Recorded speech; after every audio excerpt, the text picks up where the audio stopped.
బులెటిన్లో మరో breaking news చూస్తున్నాం. అన్నమయ్య జిల్లా పీలేరులో టీడీపీ నేత గిరినాయకుడిపై హత్యాయత్నం కలకలం రేపుతోంది. తుపాకులతో దుండగులు గిరినాయుడిపై హత్యాయత్నానికి తెగబడ్డారు. అయితే గిరినాయుడు తిరుగుబాటులో దుండగులు వెనకబడ్డారు. ఇక తుపాకీ వదిలేసి పరారయ్యారు. దీంతో ప్రమాదం తప్పడంతో అంతా ఊపిరి పీల్చుకున్నారు.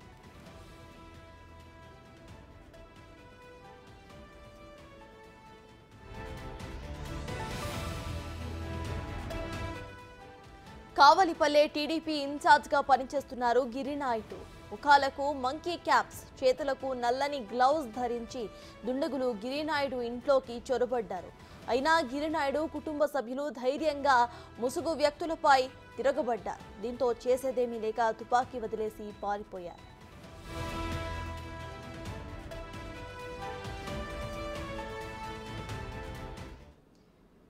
ఇదే విషయంపై పూర్తి డీటెయిల్స్ మా ప్రతినిధి దామోదర్ అందిస్తారు. దామోదర్, చెప్పండి. ఇటు టీడీపీ నేత గిరినాయుడుపై అటు హత్యాయత్నం అటు కలకలం రేపుతున్నట్టు తెలుస్తోంది. ప్రజెంట్ అప్డేట్స్ ఏంటి? ఆ దుండగులు ఎవరు అనేది ఏమైనా చెప్పడం జరిగిందా?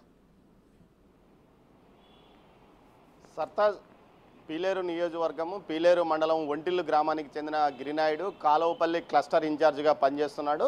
అయితే పార్టీలో కొంత యాక్టివ్గా ఉంటున్న వ్యక్తి కావడంతో ఇతని మీద కొంత గతంలో 2 సంవత్సరాల క్రితం కూడా అటాక్ జరిగిన పరిస్థితి. అయితే ఆ తర్వాత ఎన్నికలు పూర్తయినాయి, ఫలితాలు వచ్చాయి, తెలుగుదేశం పార్టీ విజయం సాధించిన నేపథ్యంలో ఇతను నిన్న సాయంత్రం 8:30 గంటల సమయంలో ఒంటిల్లులోనే తన నివాసం, ఇతని నివాసం హైవేకి దగ్గరగా ఉంటుంది, రోడ్డు వారుగా ప్రత్యేకంగా ఇల్లు కట్టుకున్నాడు, ఊరికి కొంచెం దూరంగా ఉంటుంది. అయితే నిన్న సాయంత్రం 8:30 గంటల సమయంలో తన కుమారుడు మణికంఠ నాయుడు యొక్క జన్మదిన బర్త్డేకి సందర్భంగా కేక్ కటింగ్ కార్యక్రమంలో ఉన్న నేపథ్యంలో ఒక్కసారిగా నలుగురు ముసుగు వేసుకున్న వ్యక్తులు ఇంట్లోకి ప్రవేశించి అతన్ని రివాల్వర్ చూపించి బెదిరించారు. ఈ సందర్భంగా ఒక రౌండ్ కూడా కాల్చినట్లు తెలుస్తుంది. ఒక బుల్లెట్ కూడా బయటకు వచ్చింది. ఈ సమయంలో భార్య గట్టిగా కేకలు వేయడంతో ఆమె బెడ్రూమ్లో ఉంటే ఆమె మీదకి వెళ్ళి దాడికి ప్రయత్నించారు. ఈ నేపథ్యంలో అక్కడే ఉన్న కుమార్తె అక్కడ పెన్తో అతని చేతి మీద పొడవడంతో పాటు గట్టిగా కొరకడంతో రివాల్వర్ జారిపోయింది. దీంట్లో ఇదే సమయంలో బయట నుంచి వచ్చిన అతని తండ్రి వారి మీద కలబడ్డంతో మొత్తం గొడవగా జరిగింది. ఇంట్లో వాళ్ళు తీవ్ర స్థాయిలో